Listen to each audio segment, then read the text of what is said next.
देख रहे हैं किड्स बेस्ट स्टोरीज वीडियो।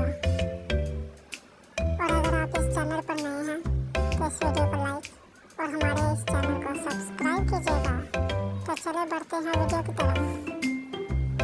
तो आज की वीडियो है एक एप्पल और स्ट्रॉबेरी की, जो दोनों बातें करते हैं और उनके साथ दूसरे फ्रूट्स भी होते हैं। तब ऑरेंज एप्पल के साथ बातें करता है। तब एप्पल उसे कहता है कि मैं ऐसे उगता हूँ कि पहले बीज जमीन पर गिरता है और उसके बाद पौधा लगता है, तब उसके बाद ऊपर एप्पल लगते हैं। तब स्ट्रॉबेरी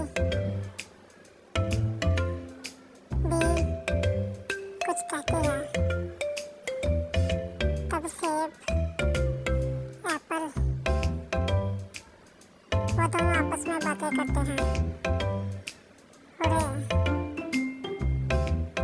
तब वो बहुत खुश होते